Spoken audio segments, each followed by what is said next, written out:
Bueno, buenas tardes. Empecemos. ¿Me escuchan ahí? Sí, ¿no? Sí, profe. Sí, profe. Sí, sí. Bueno,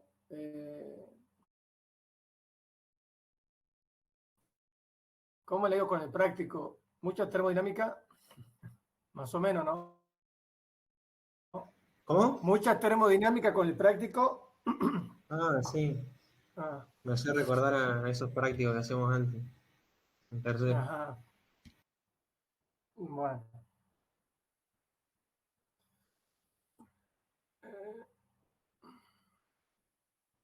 Vamos a ver.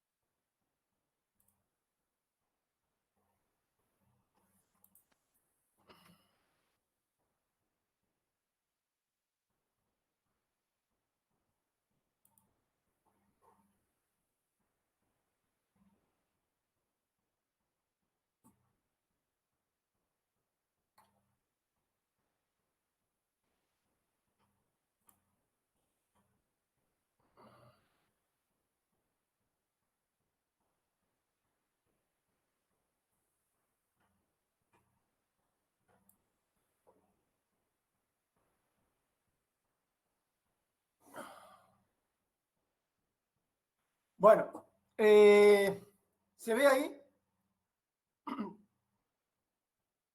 Sí.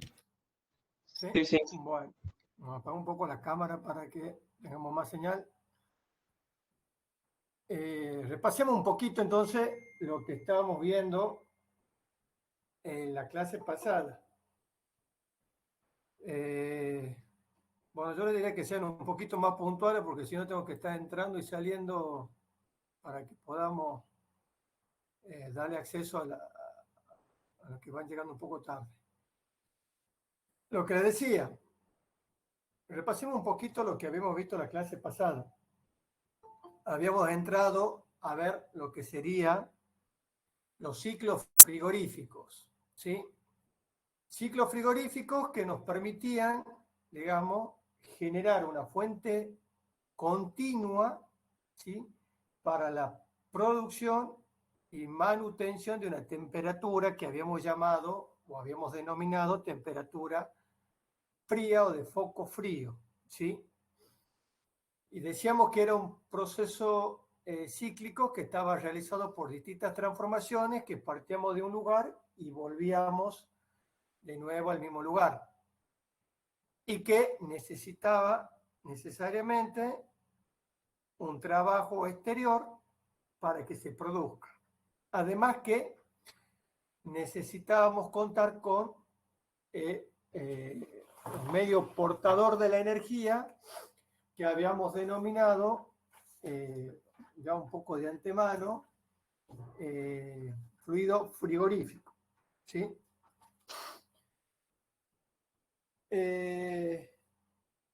Dentro de los ciclos que habíamos planteado, habíamos dicho que el ciclo de máxima eficiencia, que era el ciclo de Carnot, era el ciclo inverso, en este caso, era de imposible realización, ¿sí?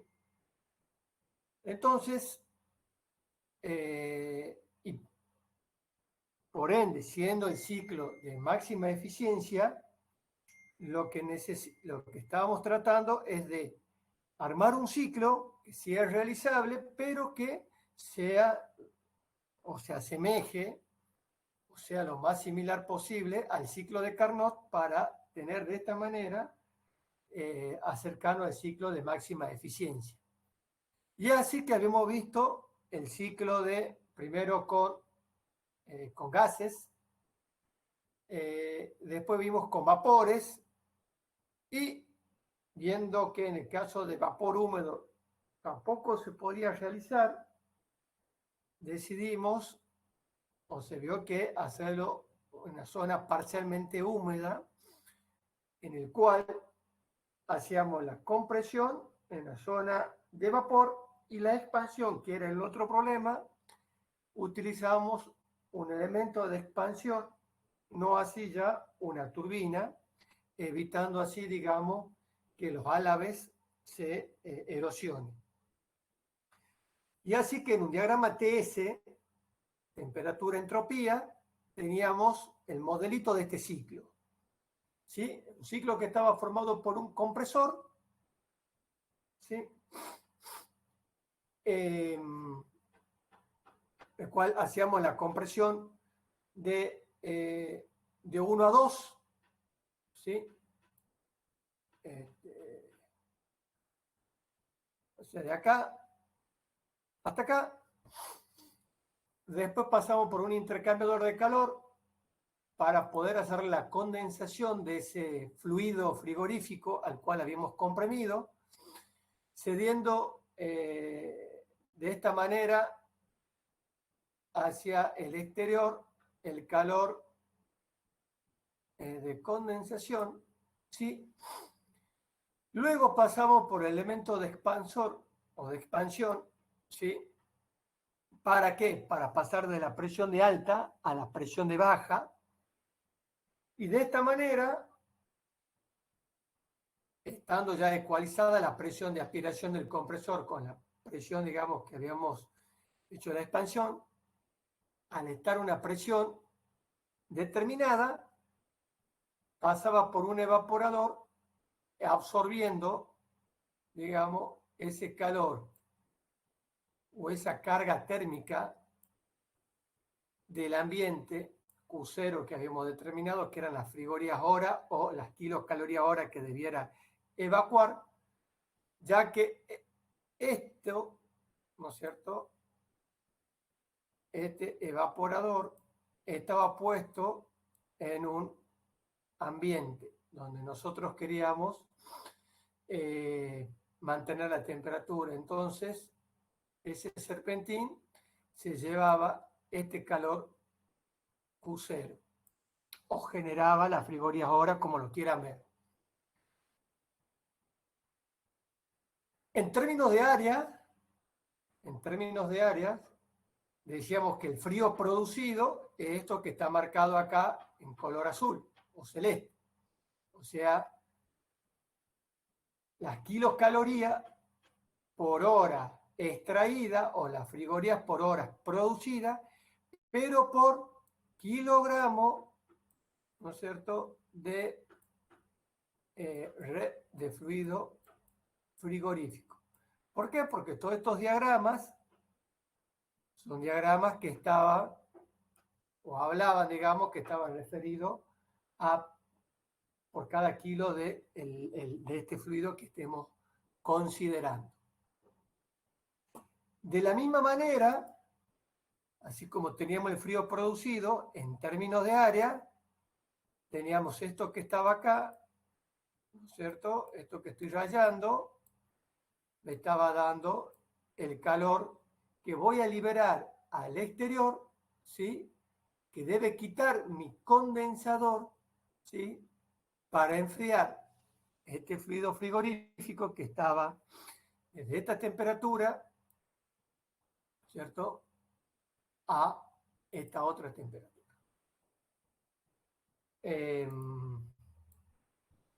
Bueno, ustedes acá en el diagrama pueden observar también que he puesto, ¿sí?, presión de condensación y presión de evaporación, ¿sí? Quiero decir es que la presión de evaporación, que es la presión a la cual va a evaporar, y la presión de condensación, a la cual va a condensar el fluido frigorífico que estamos considerando, es también la presión de baja que llamamos, o la presión de alta, ¿sí?, o P0 y PC, presión de condensación o presión de la fuente caliente, ¿sí?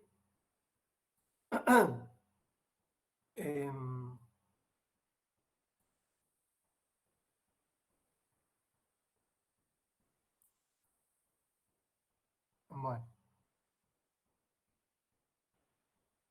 Después de esto, de que habíamos estudiado este ciclo,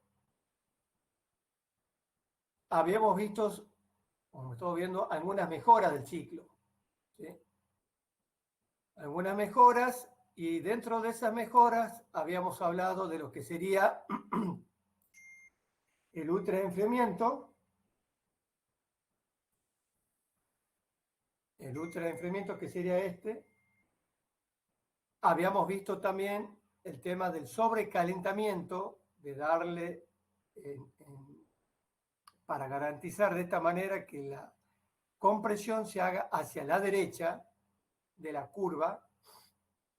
Y acá pueden ver, ¿no es cierto?, que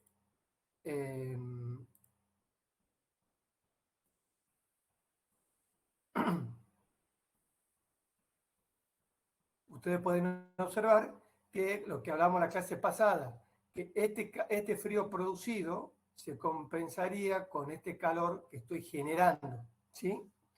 Pero garantizamos así un vapor en la aspiración del compresor seco, ¿sí?, con este esquema. Después habíamos visto otra mejora, que era el tema de las compresiones en etapas, ¿sí?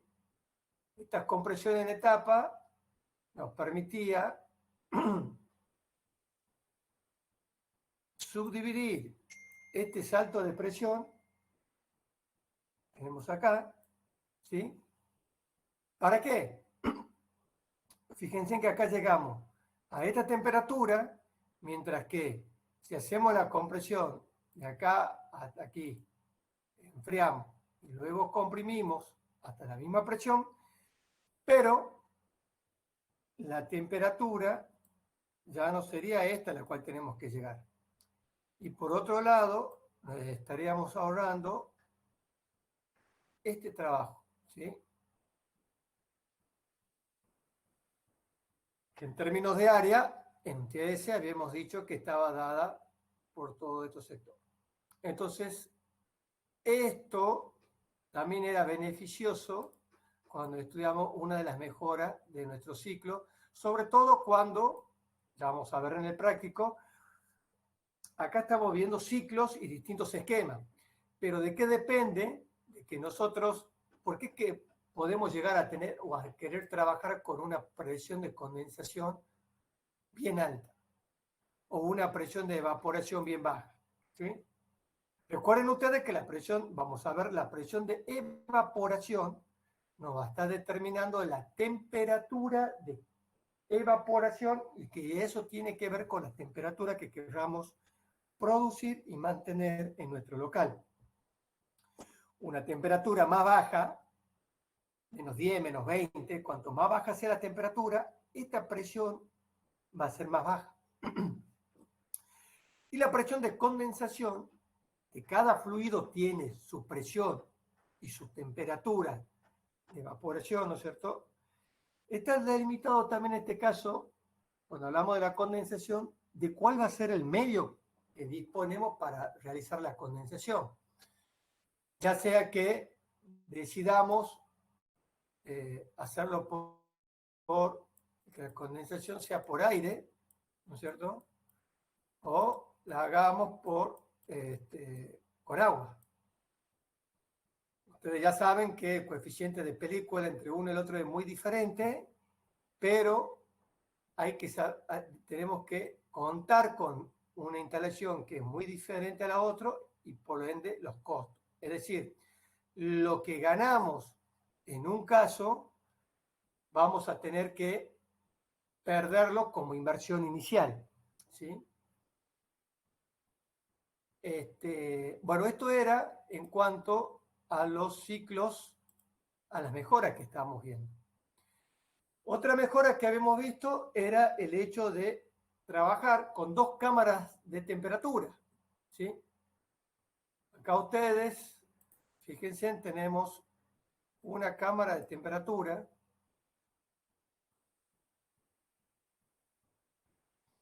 que es esta, que vamos a trabajar con esta temperatura, y la otra cámara es con esta, que es una temperatura un poco más alta. Esto que está acá es la temperatura condensador, ¿sí?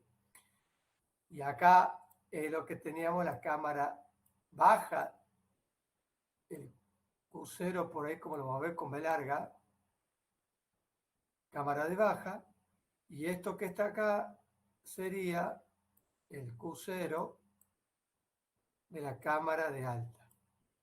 Vale decir que tenemos dos evaporadores, un evaporador de alta, un evaporador de baja, un condensador, y en este caso tenemos una compresión, de nuevo, dividida, ¿sí? Para poder ahorrarnos este trabajo que tenemos acá. En términos de área, ustedes pueden ver que en la cámara de alta, esto que está marcado acá, ¿sí? Esto que está marcado acá, en celestito, sería el frío producido en la cámara de alta, en el evaporador de alta, y esto que está acá, el frío producido en la cámara de baja, ¿sí? Que bien habíamos hablado en aquel momento que podía ser el esquema que podría responder a un circuito de una heladera freezer, ¿sí? Con dos rangos de temperatura distintos y con cantidades de calor a evacuar o frigorías a producir diferentes, ¿sí?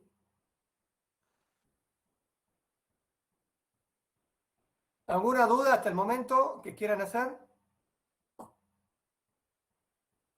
No, profe.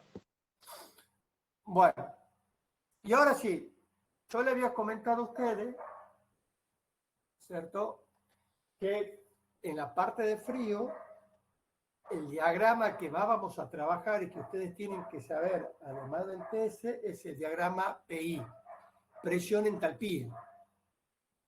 Ese diagrama, a diferencia del TS, cuando hablamos de frío, nos permite visualizar rápidamente, ¿sí? Qué tan, digamos, cuando hablamos de la eficiencia, ¿sí? ¿Cómo es este ciclo? O sea, recuerden que la eficiencia habíamos dicho que era el frío producido, Q0, sobre el trabajo. En un diagrama PI, como este que está acá, fíjense en la curva, es un poco inclinada hacia la derecha, ¿cierto? La campanita esta de vapor húmedo, ¿sí? Entonces, este ciclo que veníamos viendo, representado en un diagrama PI, tenemos por un lado, acá sería la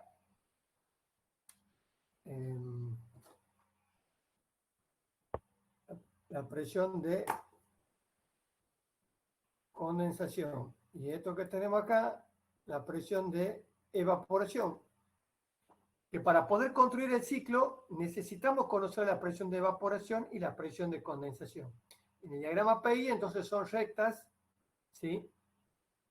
Horizontales.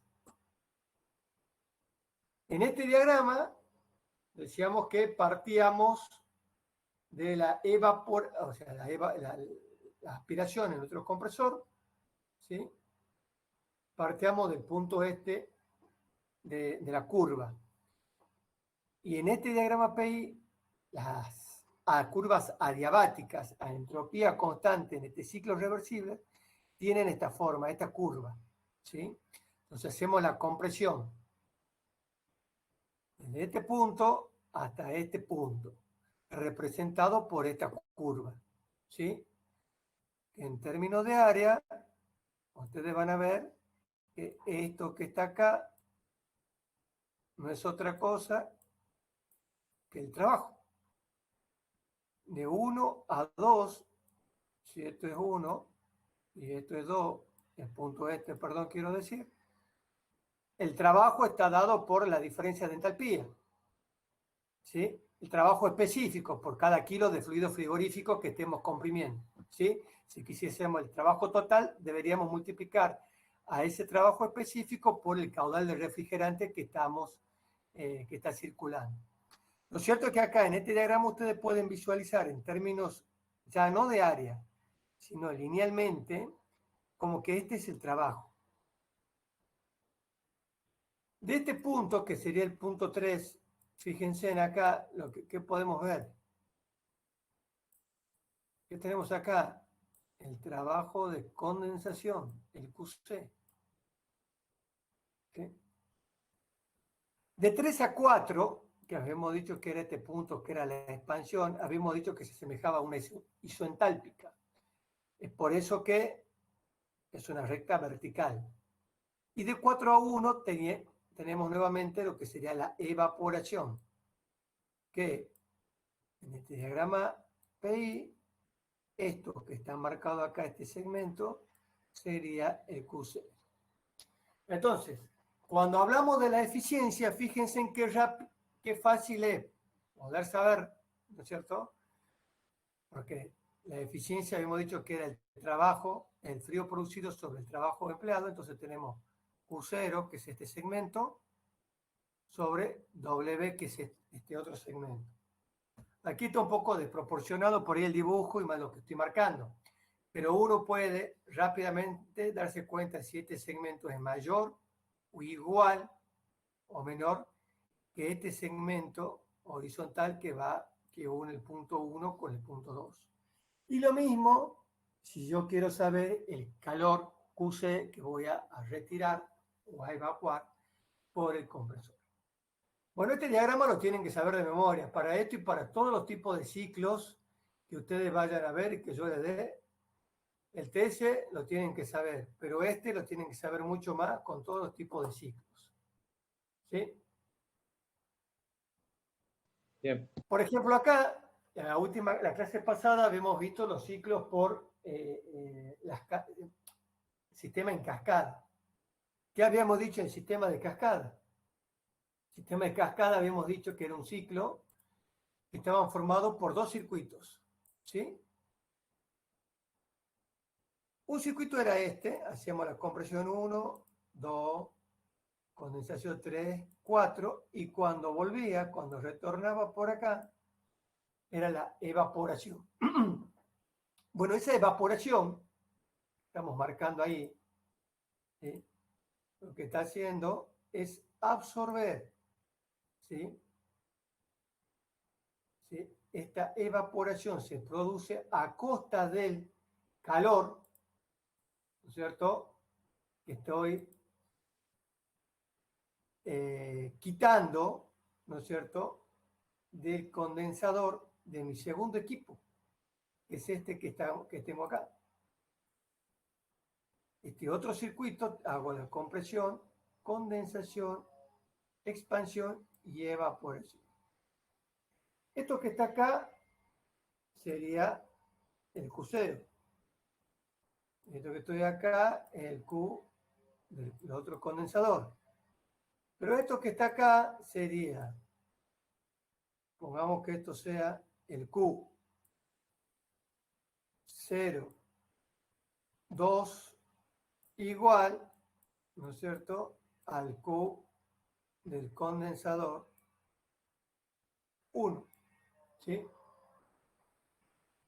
Entonces este era el circuito en cascada que nos permitían obtener temperatura muy por debajo de 0 grados, mucho menos 80 grados, con este esquema. Y habíamos dicho que podíamos hacer hasta 3 circuitos porque ya después el factor económico no nos estaba dando, ¿sí?, ventaja de este circuito frente a los otros que veníamos estudiando.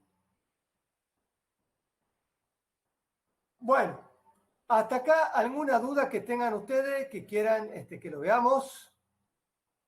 Repasemos. No, ninguna. ¿Ninguna? Bueno. Sí, yo, ingeniero. Sí. En el sistema de cascada, usted dijo algo de alta, ¿puede ser? ¿A qué se Sí, refiere? ¿A qué parte se refiere cuando habla de alta? No, lo que pasa es que cuando yo hablo, me refiero a que yo tengo dos circuitos. Sí. Este circuito que está acá es el circuito de baja y este es el circuito de alta. Ajá. Lo que yo digo es que lo que yo quiero producir acá es esta temperatura. Esta temperatura. Para producir esta temperatura, ¿no es cierto?, bueno, tengo el compresor, condensador, expansión y la evaporación. Pero el condensador que hace este trabajo, ¿sí?, lo que está haciendo este condensador, ¿sí?, es condensa, ¿sí?, con el fluido, ¿no es cierto?, enfriado, por así decirlo, de este circuito 1 en su evaporador. Es como que acá tengo las dos serpentinas mezcladas, la serpentina del evaporador de este circuito celeste con el condensador de este circuito rojo. Entonces, como que yo utilizo el evaporador de este ciclo o de este circuito para enfriar el líquido que después me va a enfriar el refrigerante y me lo va a condensar, obviamente, en este circuito color rojo, o número 2. Por ahí que yo le llamo circuito de baja y circuito de alta. ¿Se entiende? Sí, sí, ahí está. Gracias. Bueno. Entonces, bien. Ahora nosotros vamos a tratar de estudiar, digamos, a ver,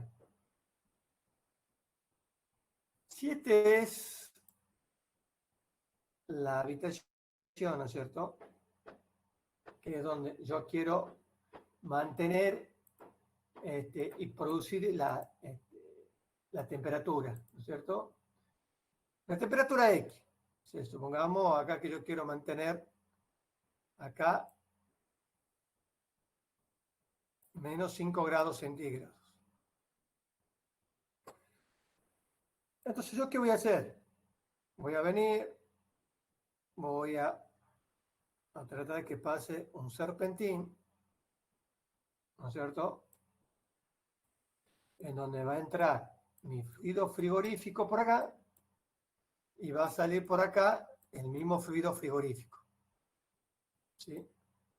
Recordando el circuito, este fluido frigorífico que está acá, que ingresa, lo hace en fase líquida. ¿Sí? Y cuando pasa por digamos, por esta habitación, ¿sí?, ese fluido frigorífico lo que hace es, se termina evaporando, porque toma la carga Q0 que tiene el ambiente.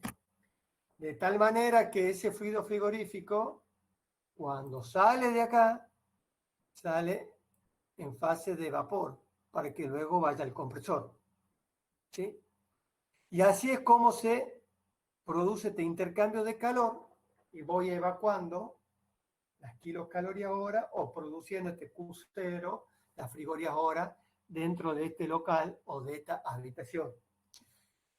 Entonces, nuestro problema después va a ser es dimensionar o calcular este evaporador, para lo cual tenemos que calcular la superficie, para eso se calcula la superficie de intercambio.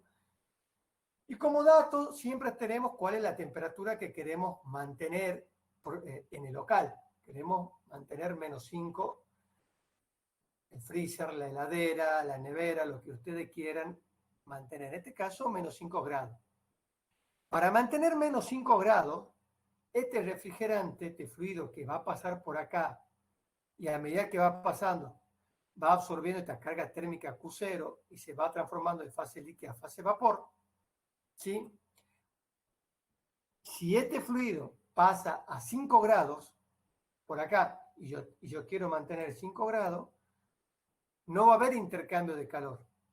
Para que haya intercambio de calor, es necesario que haya un delta de T. Un delta de T que, ¿entre qué? Entre el ambiente que yo quiero climatizar, ¿sí?, y el fluido que va circulando por acá y se va a evaporar.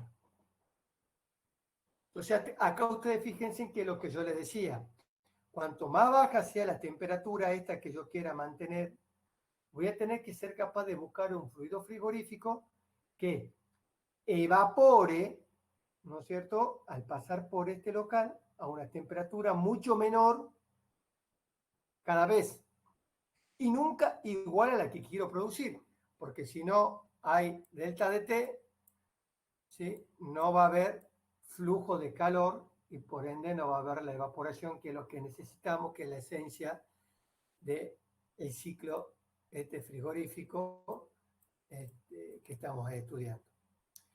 Entonces esto es clave. Entonces, como sabemos que tiene que circular un fluido frigorífico, ¿sí?, por esas serpentinas para producir y mantener esa temperatura, bueno, ahora nos preguntamos, bueno, ¿cuál sería el fluido frigorífico que necesitamos utilizar? ¿Y de qué depende? ¿De qué factores depende ese fluido frigorífico? ¿Y cuál sería el mejor? ¿Y por qué puedo usar uno y no el otro? Y así, ¿no es cierto? Bueno, la contestación es un poco lo que yo le venía dando recién, haciendo ese esquemita de la temperatura, porque cada refrigerante, por ejemplo, fíjense en acá,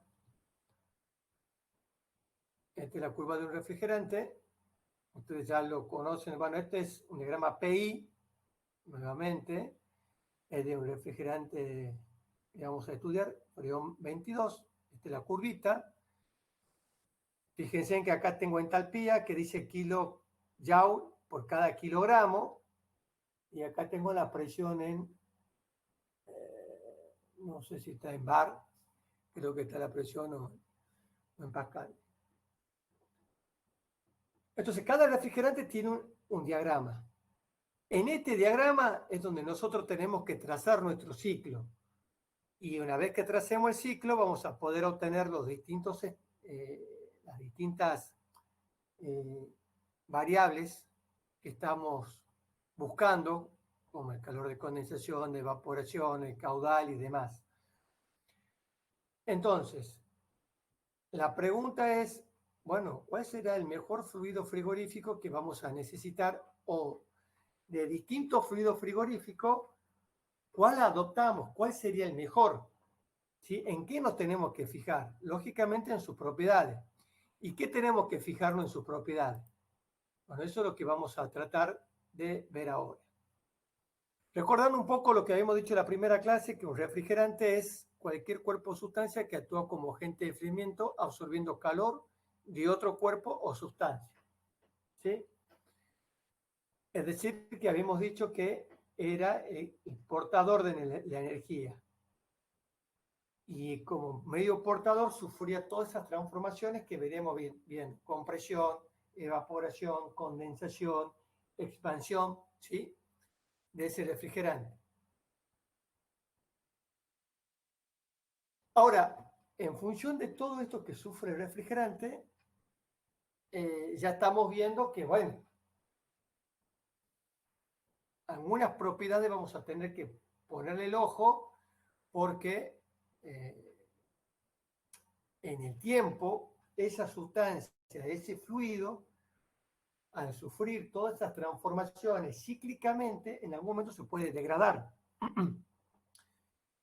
O puede ser dañino para una cosa, ¿sí? Puede tener algunas bondades, pero que pueden ser buenas para una determinada parte, digamos, de la función que cumple, pero por otro lado puede ser, qué sé yo, contaminante. Entonces esto es lo que tenemos que empezar a observar.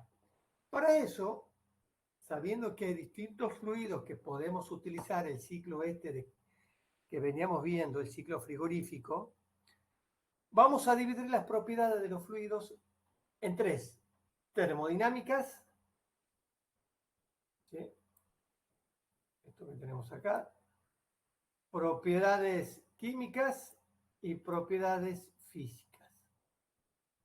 Entonces nosotros tenemos que observar, ¿no es cierto?, estas tres propiedades a la hora de elegir un refrigerante. ¿Y qué vamos a observar, por ejemplo, dentro de las propiedades termodinámicas, que es lo que ahora es lo que estamos viendo nosotros con esta materia? Fíjense en ustedes, y recordarán el ciclo, ¿Qué es lo que nos interesa del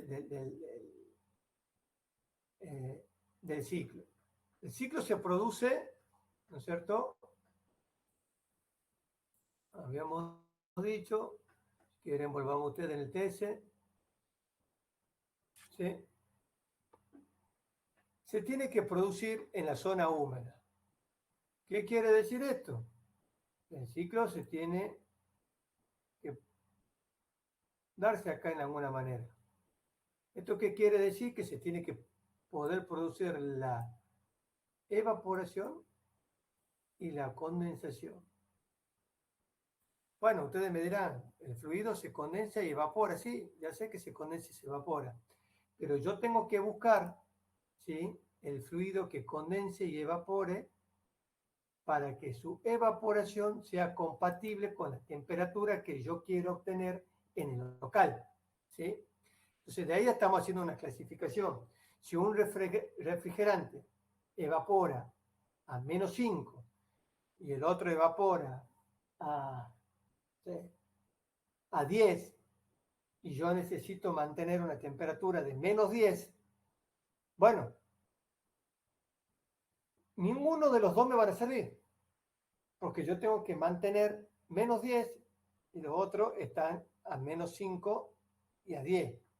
Si yo tengo que mantener o producir una temperatura en el local de 0 grados, bueno, el refrigerante de -10 me va a servir. El de 10 no, porque nunca se va a evaporar a una temperatura menor, ¿sí?, que 10 grados.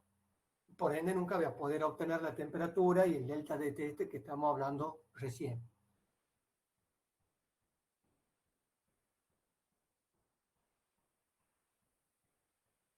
Para esto hay tablas para distintos refrigerantes donde uno va seleccionando qué es lo que uno necesita para cada ocasión. Presión de condensación muy elevada, no muy elevada. Bueno, esto es lo que veníamos hablando la clase pasada, ¿sí? ¿Qué pasa cuando la presión de condensación cada vez se va más arriba? A medida que se va más arriba, fíjense, el punto este de la expansión, ¿sí?, se va corriendo hacia la derecha, ¿no es cierto? Y el frío producido cada vez menor. Y puede llegar hasta un punto en que sea como, trabaje como un elástico, porque me he venido ya al punto este crítico. Y por otro lado, no necesito tener una presión de condensación muy alta, porque, como vamos a ver más adelante, por un lado hemos visto qué ocurre con la eficiencia. Y por otro lado, cómo hacemos la condensación con una temperatura muy elevada.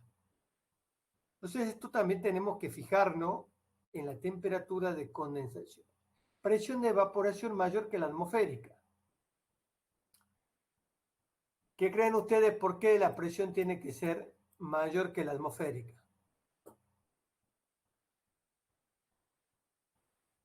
¿Sí? ¿A alguien se le ocurre por qué tiene que ser mayor que la atmosférica?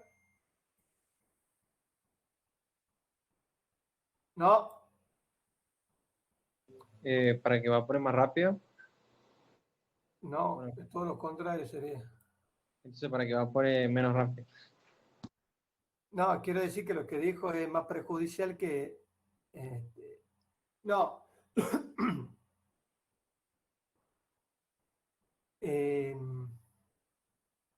7 nuestro evaporador, ¿cierto? Va acá, va el cañito, vuelve, ¿sí? Este es nuestro evaporador, ¿sí? Entra por acá y sale por acá. Acá tengo el fluido frigorífico. Habíamos dicho que entraba líquido y salía gaseoso y de acá se tomaba el calor Q0 porque todo esto estaba puesto en el ambiente en donde nosotros queríamos mantener la temperatura.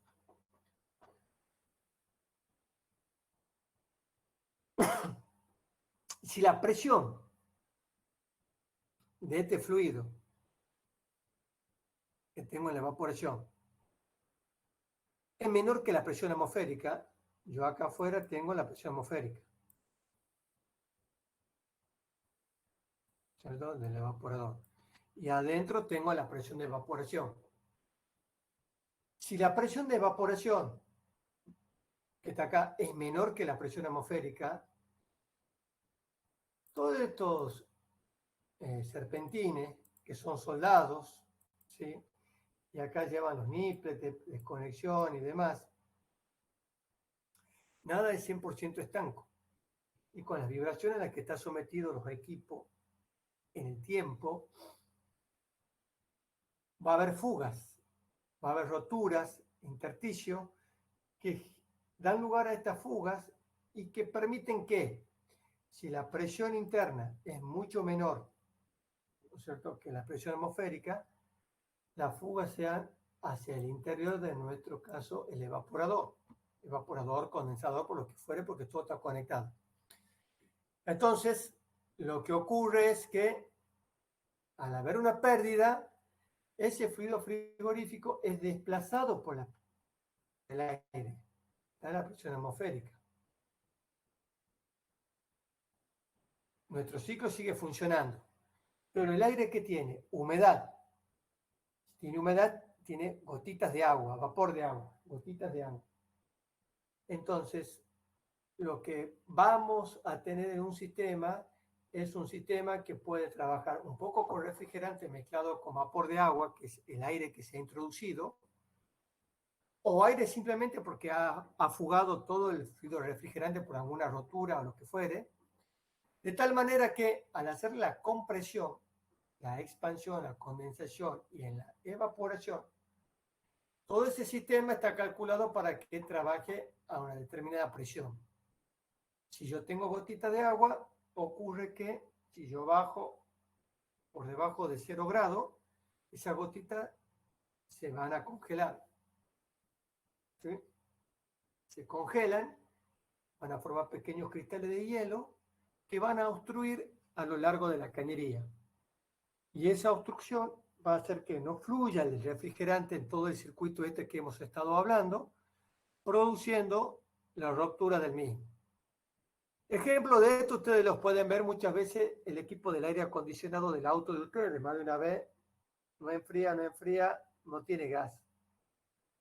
Hay que cargar gas. Sí, hay que cargar gas, o el equipo split de la casa. No hablo de los de ventana porque los equipos de ventana ya vienen todo herméticos, sellado de fábrica. Normalmente estos equipos son los que siempre tienen problemas que les faltan refrigerante. Lo que pasó es que estuvo mal soldado, mal instalado, agarramos un bache, las vibraciones, lo que fuere, rompió, generó un pequeño orificio, generó una fuga en definitiva de aire atmosférico, ¿sí?, hacia el interior de ese sistema. Estos equipos, como vamos a ver más adelante, tienen presostato de alta y de baja, es decir, que permiten cortar el compresor por exceso de presión o por baja de presión.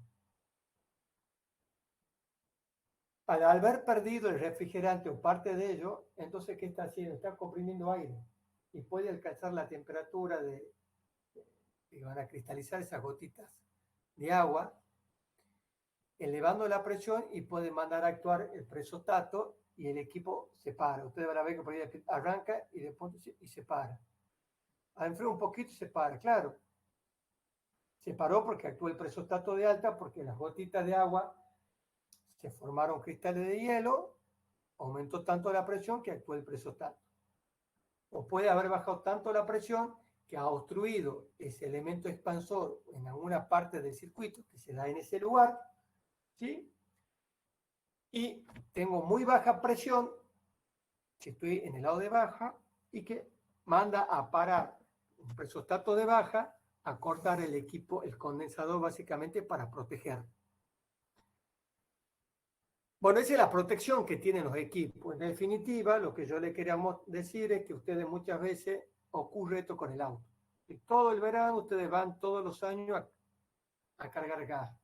El problema es que no ha sido solucionada la pérdida, le ponen gas, funciona un tiempito y ha tirado todo el refrigerante nuevamente.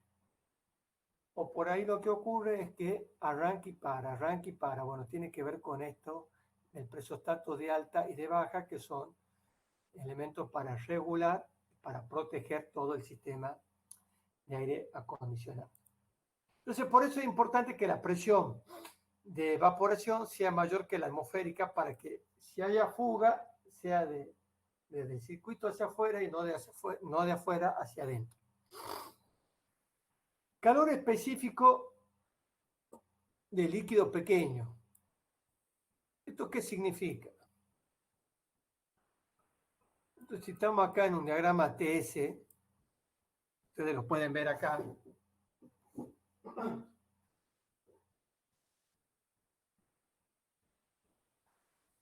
Van a ver que tenemos esto.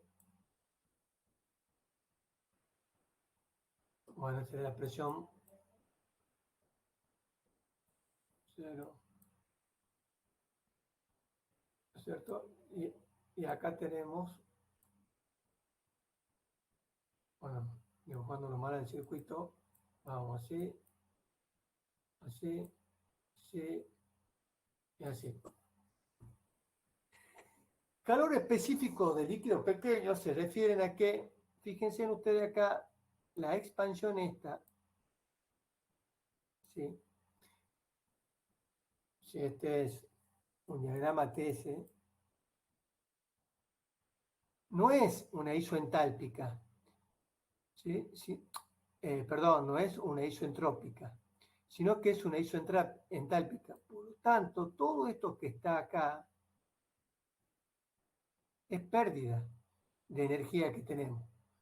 Y como es pérdida de energía, ¿sí? Fíjense que si fuese una isoentrópica, tendríamos este delta de Q0, ¿sí? Que estamos perdiendo, ¿sí? ¿Por qué? Porque la expansión es una isoentálpica y no una isoentrópica. Entonces eso genera una disminución del frío producido. Entonces, lo que tenemos que buscar es tratar de disminuir estas pérdidas por laminación, que son las isoentálpicas. Tendríamos que tratar de buscar algún fluido donde esta curva sea lo más empinada posible para que las pérdidas por laminación, por el calor específico de líquidos pequeños, que es lo que se refiere, tener esta expansión lo más empinada posible para que las pérdidas sean menores, buscar un refrigerante entre uno y el otro, poder decidir cuál es mejor, ¿sí? Entonces de eso se trata, de tener un calor de específico pequeño.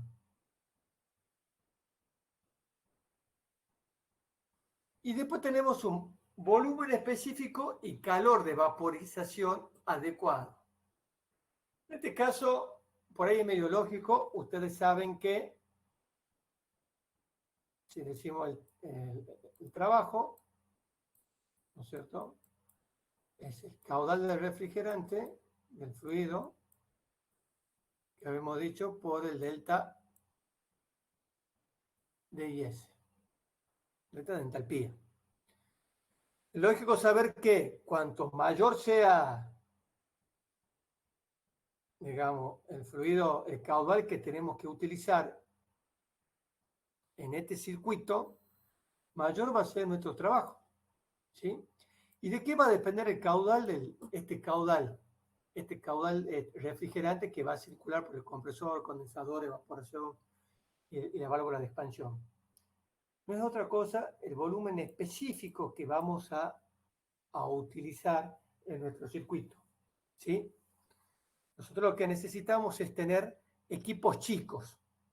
Cuanto mayor sea el volumen específico, todo es mayor, ¿sí? Desde las cañerías, porque ocupa un mayor volumen específico, y por lo tanto, al ser la sección es mayor, ¿sí? Y al pasar mayor caudal frigorífico, mayor sería en este caso la potencia, el trabajo de accionamiento de nuestro compresor. Calor de vaporización adecuado, ¿sí? El R. ¿Qué es lo que vamos a necesitar? También que este R sea lo más grande posible. ¿Por qué? Porque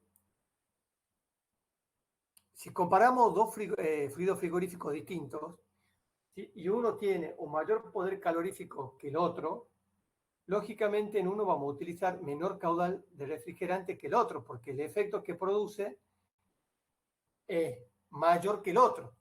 Entonces fíjense en que lo que hay que tratar de buscar un refrigerante que tenga mayor poder calorífico entre uno y el otro, en realidad lo que decimos es entre 2 o 3 refrigerantes. ¿Cuál utilizamos?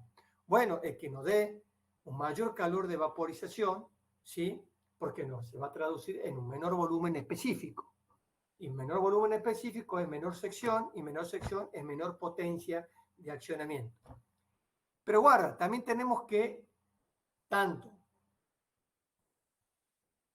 el volumen específico como el calor de vaporización tienen que estar en concordancia uno con el otro, ¿sí? Porque si bien, como le dije, esto define el tamaño de la instalación, ¿sí? No podemos tener, por ejemplo, no sé, un sistema de una potencia frigorífica, ¿no es cierto?, muy pequeño. Supongamos un equipito de 3.000 frigorías, ¿sí? Y empleamos un refrigerante X, pero que ese refrigerante tiene un gran volumen específico de prima, ¿no es cierto? Y un calor de vaporización eh, tan alto que resultaría, ¿sí? Dimensiones, digamos, que no son compatibles. O sea, yo no puedo tener una potencia muy chica y una instalación muy grande.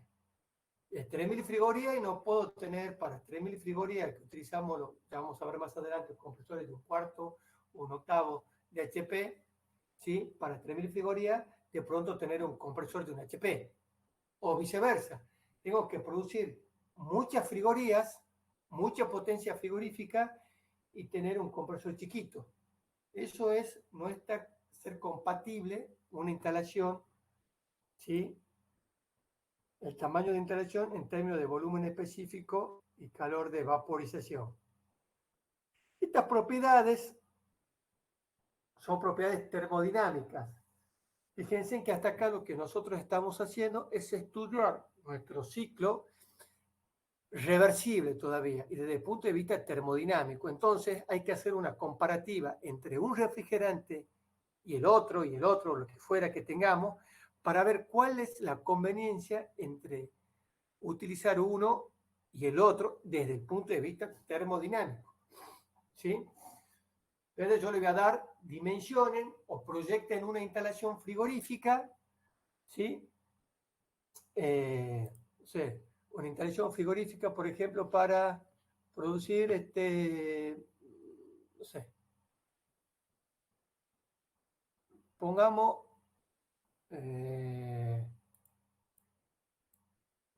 la que está de moda, podemos poner tenemos que producir una cámara frigorífica los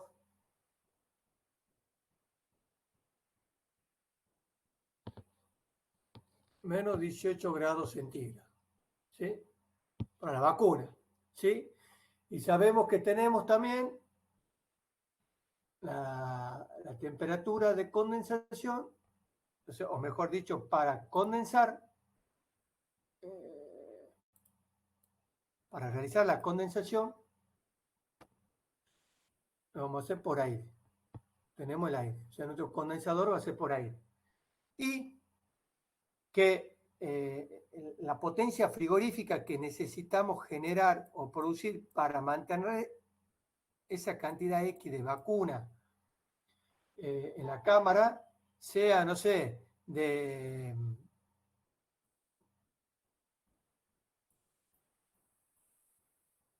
10.000 frigorías. ¿Sí?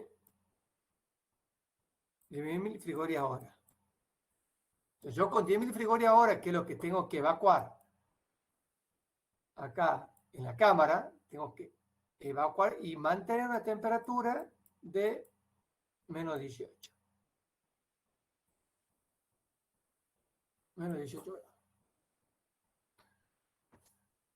Y el medio de condensación es aire. Yo le voy a decir, bueno, este es el problema, necesito que ustedes me hagan el ciclo, me seleccionen el refrigerante. ¿Cuál? No sé, ustedes sabrán, hay una gama infinita de refrigerantes, elijan el más adecuado, tracen el ciclo, calculen cuál es el calor que tengo que evacuar en el condensador, porque con eso yo después voy a dimensionar el condensador. Díganme cuál es la potencia de accionamiento del compresor para poder comprar el compresor y cuál es la cantidad de refrigerante que tiene que circular, o sea, el caudal para que yo con eso compre los kilos de refrigerante para la instalación. ¿Sí? Armen el ciclo y el esquema. Y obviamente van a tener que calcular los distintos estados para poder armar el ciclo. Este es el problema. Esto es lo que ustedes tienen que aprender acá ahora, la parte del ciclo. ¿Cómo resolver este problema? ¿Sí? Ya hemos visto ciclo, tenemos unas mejoras, estamos viendo refrigerantes. Bueno, ¿cómo van a seleccionar el refrigerante? Desde el punto de vista termodinámico, de los distintos, van a observar esas propiedades. ¿Sí? Un problema como este, pero más complicado, el que van a resolver en el práctico con dos cámaras de temperatura. Pero además de esas propiedades, tenemos las propiedades químicas. ¿Sí? Ese refrigerante que sufre distintas transformaciones, que se calienta, que se enfría, que se expande, que se condensa, ¿sí? En el tiempo tiene que ser estable, porque si no pierde sus propiedades. ¿Qué propiedades? Estas propiedades que hemos estado viendo, y no vamos a producir la temperatura ni vamos a generar, digamos, o evacuar esas kilocalorías hora que necesitamos.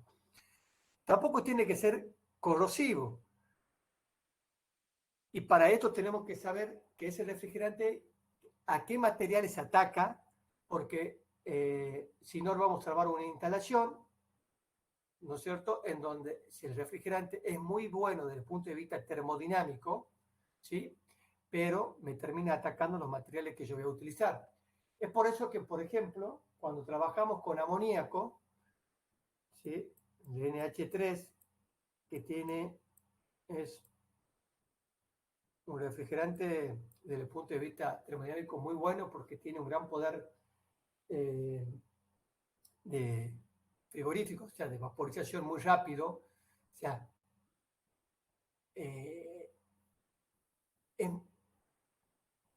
no hablemos que todavía es contaminante, pero sí este refrigerante, este fluido, el serpentín que tenemos que utilizar no puede ser un serpentín de cobre, como tienen los split o los equipos convencionales o aluminio. ¿Por qué? Porque lo ataca. El serpentín, los equipos que utilizan el amoníaco son de hierro.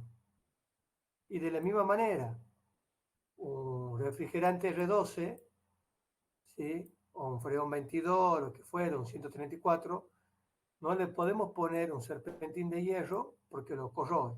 Entonces, por eso es la importancia también de que uno fije el refrigerante y conocer sus propiedades para después seguir avanzando, digamos, en las características propias de que tiene la instalación. ¿Sí?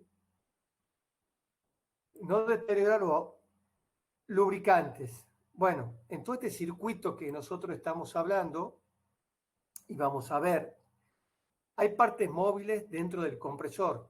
Entonces, junto con el refrigerante, para poder, el refrigerante que pasa por el compresor, y ya vamos a estudiar,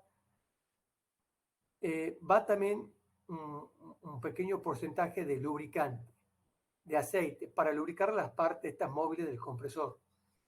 Entonces, ahí en esta propiedad número 3 lo que dice es que hay que tratar de evitar que sea atacado, porque si no, no va a cumplir la función de lubricar ese refrigerante. y no producir daño a los productos que se refrigeran. Por supuesto, si yo tengo el amoníaco y de pronto tengo que conservar o mantener, o sea, no se me va a ocurrir, por ejemplo, utilizar amoníaco para climatizar o refrigerar un anfiteatro, por ejemplo, donde hay personas, porque es muy tóxico y ante cualquier fuga que tenga, que no se los percibe fácilmente, va quitando el oxígeno del ambiente, pone en riesgo la salud de las personas, llegando a la muerte muy rápidamente. Entonces, eso se refiere a que tenemos que saber para qué va a ser la cámara, qué es lo que vamos a enfriar, qué es lo que vamos a utilizar, porque el refrigerante puede ser muy bueno en algunas propiedades, pero no podemos utilizarlo porque dañaría o pondría en riesgo la salud de las personas. Y por último, tenemos acá las propiedades físicas. Todo refrigerante a la larga va a generar o se va a producir una pérdida, una fuga. Entonces tenemos que ser fácilmente poder localizar la fuga y detectar la pérdida. Esto que yo les decía de los aire acondicionados de los autos, muchos van, lo cargan, pero no detectan la pérdida. Y claro, porque es muy difícil. Tengo que desarmar el motor o tengo que soldar con el motor, digamos, las cañerías, con el motor, o si no tengo que para sacar parte de los serpentines, es un trabajo extra que es mucho más fácil. Lo cargo refrigerante, yo sé que tira 2 meses, el tercer mes ya empieza a caer la temperatura y ya entramos en invierno, otoño. ¿Sí? Ya no me es necesario, al año que viene volvemos nuevamente, no me anda el aire acondicionado. Con el split pasa exactamente lo mismo. Entonces, la fuga hay que, a la hora de seleccionar un refrigerante, hay que saber cómo vamos a detectar la fuga que sí o sí va a tener ese equipo, esa instalación. Coeficiente de viscosidad y transmisión de calor adecuado. Acá no estamos hablando, cuando hablamos de ciclo, no tenemos en cuenta el punto de vista hidráulico, ¿sí? Y desde el punto de vista de la transmisión. Lo que sí sabemos es que al trabajar con un fluido frigorífico, estamos diciendo que ese fluido frigorífico, ¿no es cierto?, presión y temperatura, ¿no es cierto?, la entalpía, ¿no es cierto?, de ese fluido frigorífico, ahora en función de la presión y la temperatura. Cosa que no ocurría con los fluidos, con los gases. Era solamente función de la temperatura y es por eso que podíamos calcular la eficiencia en términos de cocientes de temperaturas absolutas. Al tratar de un fluido frigorífico, ya un fluido real, ya interviene la presión y la temperatura. Ya hay una entalpía, ya hay una viscosidad. Entonces, todo lo que vamos estudiando nosotros no tenemos en cuenta la parte hidráulica y la caída de presión y la viscosidad, pero sí lo tiene. Entonces, de pronto, nuestro diagrama se va a ver deformado porque va a haber una caída de presión tanto en el evaporador y en el condensador que va a dar lugar, digamos, a una distorsión de ese ciclo teórico que utilizamos nosotros para poder calcular o saber dónde estamos parados en nuestro ciclo y en nuestro conocer el problema. Después de ese ciclo, sí, lo vamos, ¿cómo contemplamos todo esto? Con coeficiente, así como el grado de reversibilidad que ustedes vieron en el práctico, parto de un ciclo teórico reversible y después para considerar la reversibilidad interna, lo afectamos por el rendimiento termodinámico interior. Y así.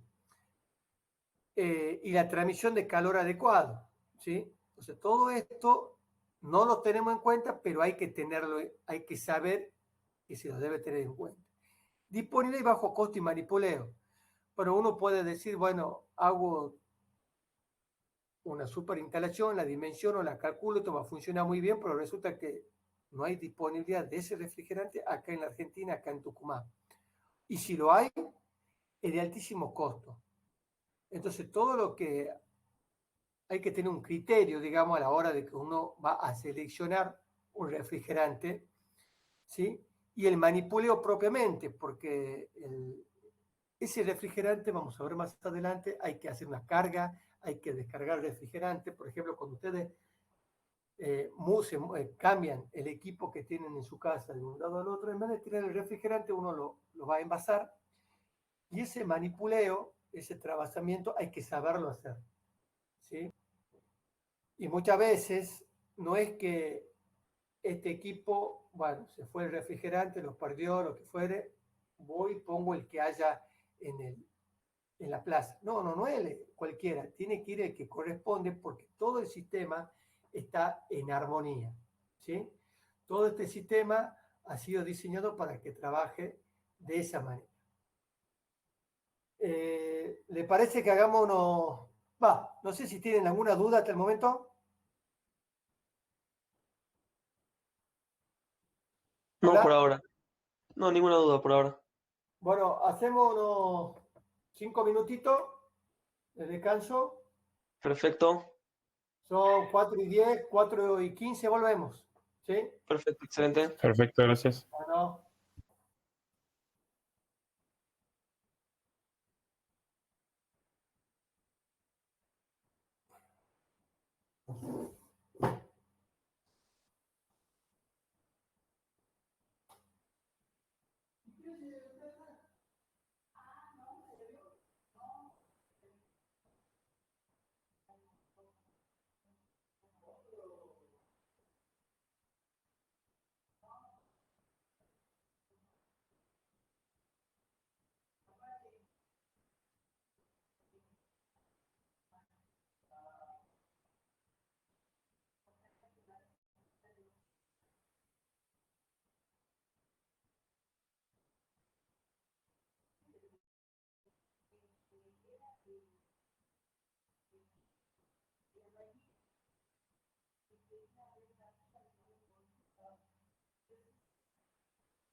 Bueno, ¿estamos ya? Hola. Sí, sí, estamos. Sí, profe. Sí, Bueno, estamos. antes que sigamos, mira, acá tienen esta teoría, ya la tienen ustedes en la página para que la puedan bajar, el fluido refrigerante. Acá está acá las propiedades de los fluidos frigoríficos, creo que hemos estado viendo, química, física, y lo que vamos a ver ahora es cómo se clasifican los distintos fluidos frigoríficos, ¿sí? Y algunas aplicaciones de los mismos, ¿sí? Esto ya lo tienen para que ustedes lo puedan bajar y estudiarlo. La clasificación de los fluidos frigoríficos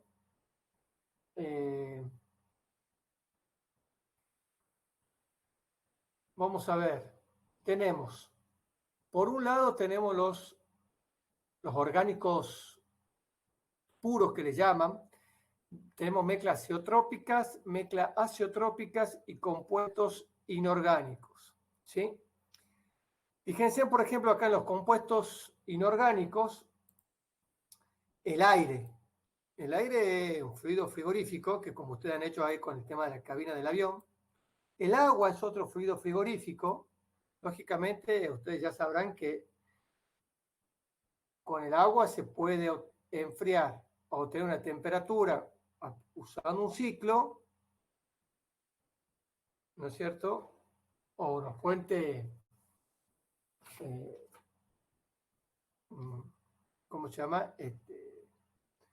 No un ciclo, digamos, como estos que estamos viendo. Ya vamos a ver más adelante con el tema de ciclos por absorción, ¿sí? Pero me permitía también el agua fría generar una fuente fría. El dióxido de carbono, el amoníaco, ¿sí? Son compuestos inorgánicos. Acá a la par tienen un número y una letra, que es cómo se lo identifica desde el punto de vista del refrigerante, ¿sí? Por ejemplo, cuando nosotros hablamos del amoníaco, la fórmula química es el NH3, ¿sí? Pero esta es la fórmula química. Lo mismo que el agua es el H2O, ¿sí? Pero la forma comercial en cómo lo hablamos en términos de refrigerantes, tenemos que el aire se lo identifica con la letra R729, al agua como el R718, al amoníaco como el R717, ¿sí? Bueno, y el dióxido de carbono y así hay distintos refrigerantes que la nomenclatura para como refrigerante es esta, una letra que es refrigerante y que ya vamos a ver qué significa cada una de ellas. Después tenemos los compuestos puros, ¿sí? Que van a escuchar hablar y decir mucho así, los refrigerantes CFC, los HCFC, los HFC y los HC. Son las siglas de clorofluorcarbono, es decir, estos refrigerantes tienen el cloro, el flúor, el carbono, ¿sí? Como por ejemplo el refrigerante, el R12. Después tenemos estos otros que tienen hidrógeno, tienen cloro, flúor, carbono, como el R22. Este, por ejemplo, es el que se estaba utilizando hasta hace poco en los equipos, la mayor cantidad de equipos de aire acondicionado, ¿sí? Este es el R12 que se utilizaba en las heladeras, ¿sí? Otros compuestos tienen solamente hidrógeno, flúor y carbono, como el R134A, que es un refrigerante que utilizan los autos. Y el HC, los hidrocarburos, que los denotamos como el R29. ¿Sí? Entonces, esta es una primera clasificación de orgánicos puros, compuestos inorgánicos, y tenemos también mezclas, ¿sí? Y cuando hablamos de mezcla, es que mezclamos un refrigerante con el otro y pueden ocurrir dos cosas. Por ejemplo, una mezcla azeotrópica, como tenemos acá, que nos está indicando, esto que está acá, es una mezcla de dos o más refrigerantes puros, los cuales tienen temperaturas de ebullición y condensación variable. Esto es un problema porque,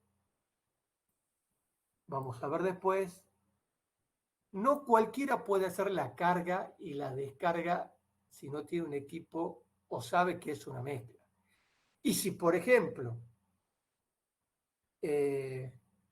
hay una pérdida de un refrigerante en alguna instalación, en algún equipo, y tiene una mezcla azeotrópica, no podemos agarrar la garrafa y cargarla. ¿Por qué? Porque ese refrigerante está formado por uno, por dos o por tres refrigerantes, cada uno con una proporción distinta en la mezcla. ¿Sí? Entonces, si mi sistema ha perdido ese refrigerante que es una mezcla azeotrópica, ¿sí? ¿Cómo sé yo si ha perdido más de este y más de este? O menos de este. ¿Y cómo sé yo si cuando yo le voy a cargar la garrafa de ese refrigerante, de esa mezcla azeotrópica, ¿sí? Va a ingresar lo que le falta a este, lo que le falta a este y lo que le falta a este? Imposible. Lo que hay que hacer es tirar todo el refrigerante y cargarlo de nuevo.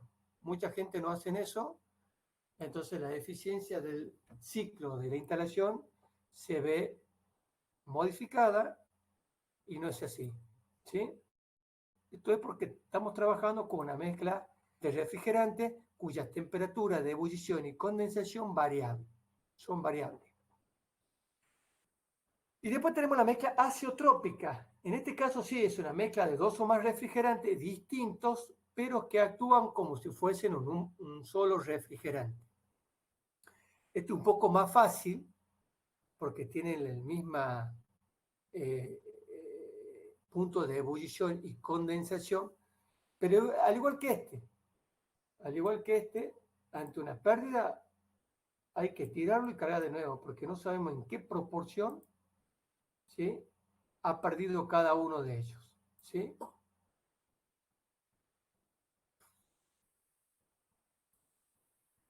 Consulta, dudas.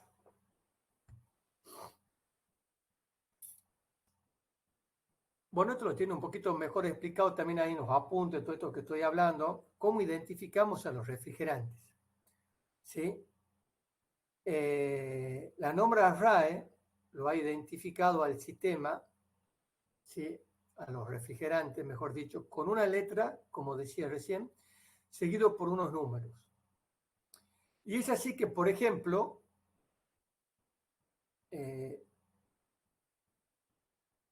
dependiendo del tipo de refrigerante, han establecido una denominación, ¿sí?, para que uno pueda entender qué significa, además, ese número que acompaña a esa letra, o esa letra y número que acompaña a esa letra R. Refrigerantes orgánicos puros se los denota con una letra R seguida de 3 números. En este caso, el primer número, que es la X, está indicando el número de carbono -1. Si X es igual a 0, o sea, si no se lo pone como dice ahí. La letra I, que es el número que le sigue, el número de hidrógeno +1, y Z, el número de flúor. Entonces, un ejemplo de esto sería el R22 o el R134. Vamos a ver qué es A. Los refrigerantes orgánicos puros con bromo se le adiciona, además de esta nomenclatura, la letra B, que nos está indicando el número de bromo, ¿sí?, que tiene ese refrigerante. Las mezclas azeotrópicas. Cuando hablamos de mezclas azeotrópicas, ustedes directamente van a ver que empieza con la letra 4, con el número 4. Y lo mismo cuando hablamos con mezclas azeotrópicas con el número 5. Así, por ejemplo, ustedes tienen el R407, el 410A, ¿sí? Que la serie 400 nos están indicando ya, al ver el recipiente, que es una mezcla azeotrópica. Y si vemos el número 500 y algo, es porque es una mezcla azeotrópica. Hay otros tipos de refrigerantes que utilizan ya la letra, el número 6, para identificar que son otros refrigerantes, pero que no son los más usados en refrigeración. Y en el caso de los refrigerantes inorgánicos, como veíamos el amoníaco, el agua, se pone el 7 más el peso molecular de ese refrigerante. Y así lo tienen el 717, el 744 o el 718, que es lo que venimos viendo. Bueno, esta es una tablita que un poco lo que hace es resume cómo se identifican a los distintos refrigerantes, y lo más importante es saber no cómo se arma esto, sino saber que, bueno, que sí existen esta clasificación de refrigerante y que un 400 es una mezcla azeotrópica, un 500 es una mezcla azeotrópica, ¿sí? Los que empiezan con 7 son refrigerantes inorgánicos, ¿sí? Y los que no tienen, como en este caso, son los puros, ¿sí? Esto es lo importante que ustedes necesito que sepan para poder, esto también lo tienen ustedes ahí indicado, ¿sí? En los apuntes, cómo se lee esta tablita. Y bueno, ustedes acá también tienen,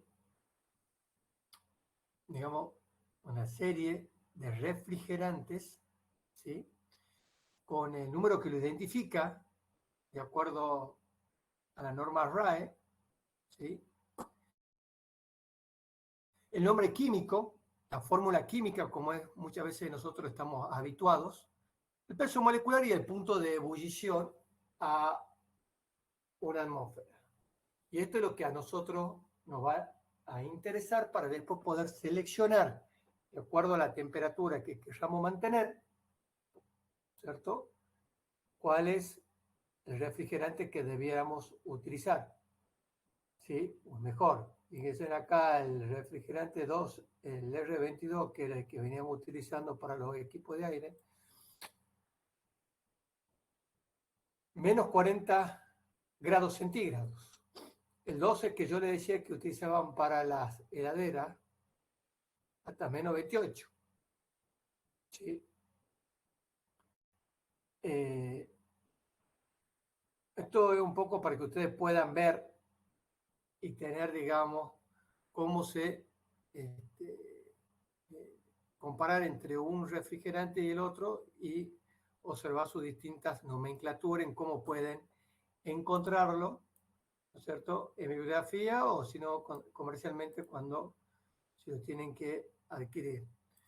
O sea, no es que ustedes van a ser técnicos ni ingenieros de esto, pero es importante cuando uno habla saber de qué estamos hablando, ¿sí? Que existe una nomenclatura para denominar los refrigerantes, ¿sí? Y por ejemplo, en este caso, que los que estamos hablando de las mezclas zeotrópicas, ¿sí? Y al no tener un punto de ebullición y de evaporación único por mes que se mezclan estos refrigerantes, tenemos lo que se llama deslizamiento de la temperatura.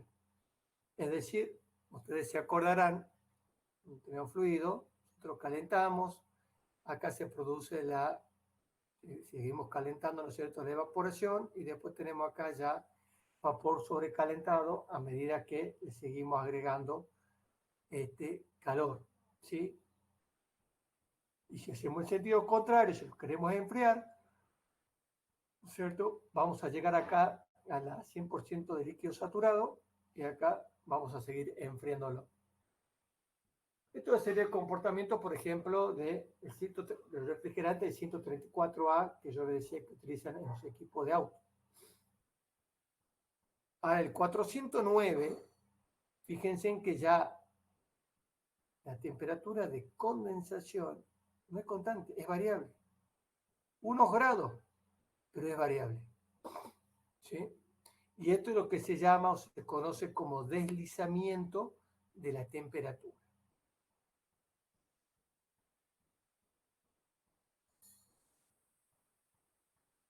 Aquí, en esta transparencia, lo que quiero mostrarles es cómo y siguen evolucionando, la evolución de los refrigerantes, de estos fluidos, y cómo, obviamente, van a seguir evolucionando y van a seguir saliendo más refrigerantes. El problema está en la contaminación, ¿sí?, de estos refrigerantes, sobre todo en la capa de ozono. Al tener el cloro, termina este aerosol destruyendo cada vez más la capa de ozono. Ahí fíjense, por ejemplo, para aparato doméstico se utiliza, digamos, lo que veníamos utilizando, el R2, el R500. Hay una transición que se están utilizando el 401 y el 409, y a largo plazo es llegar a estos refrigerantes 134, 290 y 600A. Fíjense ustedes que si ustedes van y compran un split hoy por hoy, ya no va a decir R22, ¿sí? No van a encontrar un R22. Seguramente van a encontrar, ustedes lean la placa, ¿no es cierto? Van a encontrar un refrigerante, un 404, un 410, ¿sí? El 134 para los automóviles, para los autos, ¿sí? Que antiguamente utilizaban el R12, el R22, el R13. Fíjense, para cada rango de temperatura, uno más o menos ya sabía, ¿no es cierto?, qué refrigerante tenía que utilizar. Pero para poder llegar a esto hay una transición, ¿sí? Justamente porque, bueno, hay gente que los equipos estos que yo les decía de split ya lo están fabricando con otros refrigerantes. Pero mientras tanto, ¿qué hago con los equipos que tienen R22? Los equipos que tienen R22 ya no se fabrican, bueno, cada vez hay menos, se consigue menos refrigerante, supongamos el 22, el 12, ¿sí?, para poder hacer un mantenimiento de alguno de estos equipos. Sí se puede hacer, reemplazar, hay que hacer un calculito, reemplazar este refrigerante por este. ¿Pero eso qué implica? Implica, entre otras cosas, cambiar las secciones de las cañerías en cuanto al espesor. Porque estos refrigerantes no es que uno cambie la capacidad frigorífica o varíe la eficiencia, sino que varían los rangos de presiones a los cuales tienen que trabajar, ¿sí? Entonces, no es fácil que uno diga, voy a reemplazar este equipo o los voy a convertir, que trabaja con R2 en 134, o este que trabaja con R22 en un 407. Porque tengo que cambiar las cañerías, que es cobre, es caro, de mayor sección para que aguante mayor presión, ¿sí? Y cuando uno suma el trabajo es desarmar más refrigerante, más las cañerías que son de más espesor, más caro el cobre, ¿sí? También hay algo con el tema del compresor. En fin, hay varias cositas. No es que no se lo pueda hacer, sí se lo puede, pero el costo no acompaña. También en refrigerantes hay un código de colores que permiten identificarlo a cada uno de ellos, ¿sí? Ustedes este código ahí pueden ver, digamos, según si son CFC, HCFC, HFC o HCFC, ¿sí? Aparte del color, tienen identificado con la nomenclatura de ARRAE, ¿sí?, el refrigerante, ¿sí? Esto a título informativo, pero bueno, es para que uno sepa que existe un código de colores que nos ayuda bastante a saber frente a qué fluido estamos, ¿sí? Y bueno, la tendencia en refrigerante, ¿sí?, es esta. ¿sí? Hemos partido con la primera generación, segunda, tercera y vamos a la cuarta generación. Esto eran los refrigerantes que se utilizaban antes. Pasamos a esto.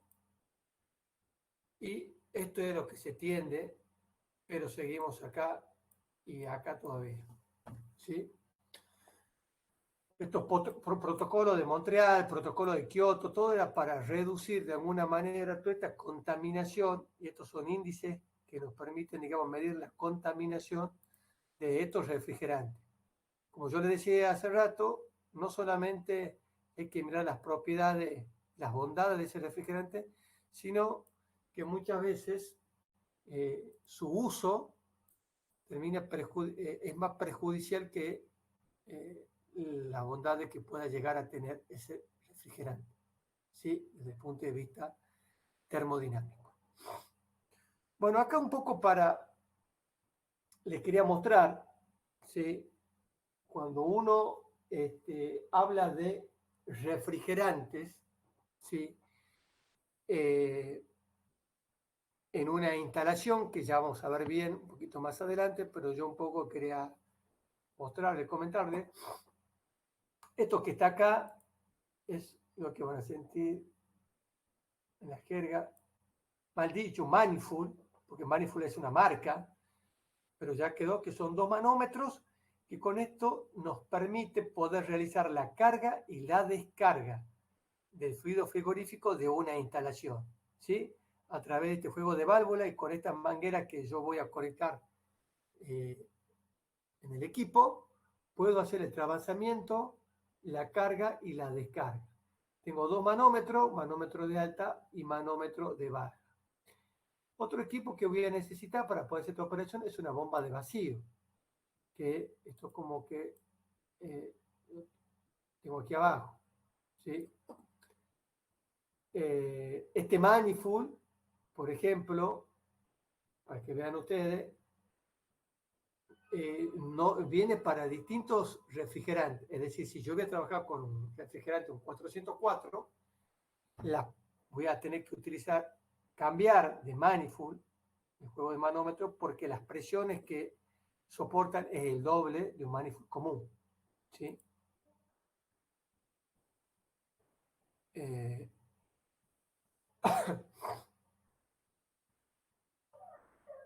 Cuando uno va a hacer, y con esto me quedo,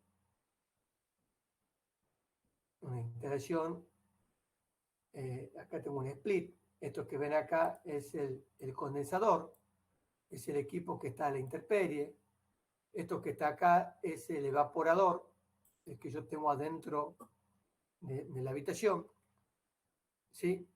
Bueno, esto es lo que habíamos visto, el manifold y la bomba de vacío. Acá, esto que está acá es lo que se llama condensador o unidad condensadora.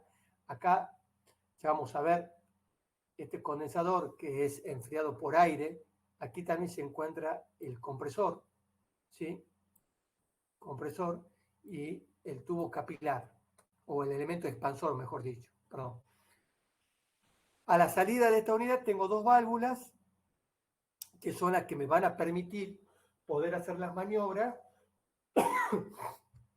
para poder cargar y descargar a través del manifold y de la bomba de vacío el refrigerante, pasa el refrigerante, que lo puedo tener contenido acá, cuando uno se traslada de digamos, el equipo de un lugar al otro, lo almacena acá al refrigerante, cierra la válvula, lo lleva, lo instala en otro lado, luego vuelve a abrir y no lo pierda el refrigerante. Si no, también podría agarrar, haciendo uso de esto, envasarlo en una garrafa. Y si no tiene, bueno, a través de la garrafa, inyectarle refrigerante hacia el condensador.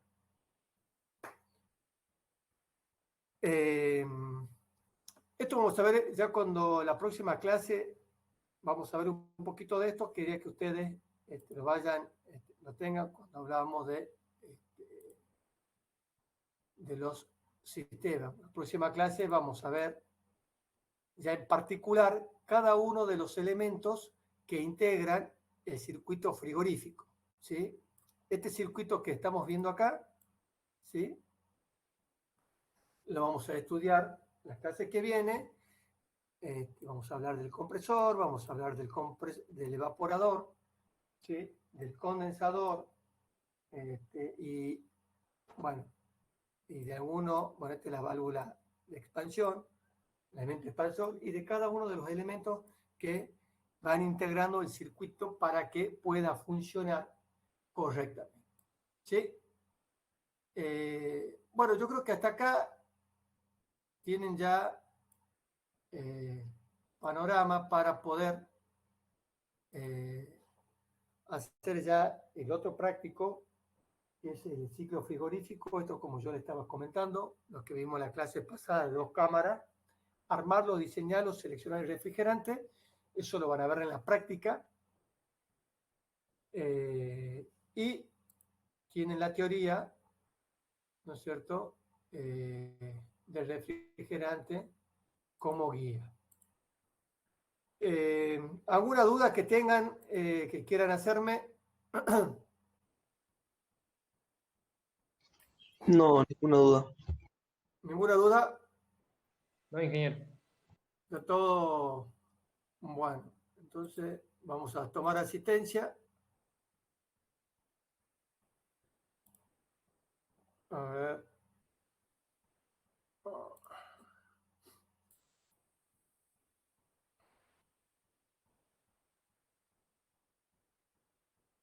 Bueno, yo voy nombrando, ustedes me van diciendo, ¿sí? A medida que los voy nombrando, vayan saliendo de la clase, ¿sí? Nos vemos en la próxima clase, el otro martes. Así sea más rápido, digamos, ¿sí? Ingeniero, Sí, disculpe, ¿va a haber clase el viernes, práctica? Por Viernes Santo, digo, no sé si al final hay o no. ya vamos a hablar con el ingeniero Villalba. Ya nos dijo que no. Seguramente no va a haber porque es Viernes Santo. No sé si la van a recuperar la clase ya seguramente en algún momento. Entonces ya nos estaríamos viendo nosotros el otro martes y verán cómo recuperan la clase práctica en algún horario o algún día que a ustedes les quede cómodo. ¿Sí? Bien, gracias. Bueno, yo voy nombrando y van saliendo, por favor, del aula. Abduca María Emilia. Está ausente. Acevedo Ezequiel Martín. Presente. Bueno. Alfieri Alfredo. Presente. Bueno. Vayan saliendo. Alias Matías Augusto. ¿No está? Está presente. Ahí puso, sí está presente, puesto ahí No, en el chat que estaba. necesito que me contesten. Dice que no tiene micrófono, no sé. Puso en el chat, profe. Vale, voy a ver. Almirón Alejandro Iván.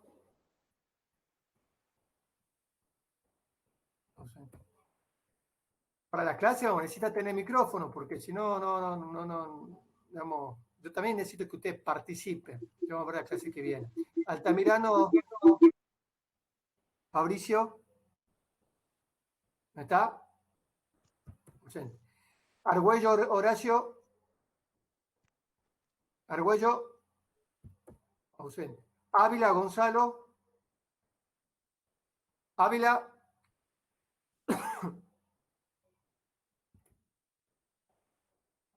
Azubel.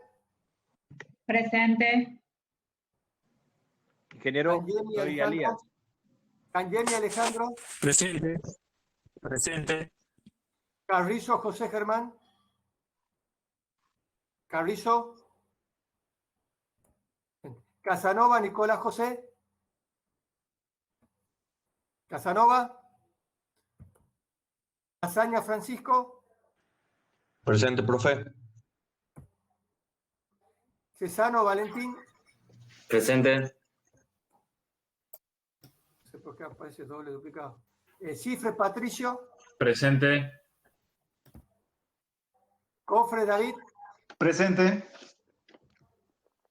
Contino Valentina, Presente. Coronel Arias, Presente. Costela Pablo Agustín, Presente. La Silva Marcelo Augusto, Presente. Estela Chevaya, Flores Graciela Fernanda, Flores Graciela, García Javier Samuel, Presente. Giovanelo Paliza Santiago,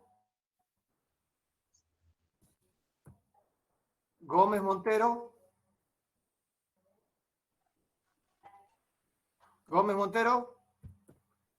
González Matías, Presente.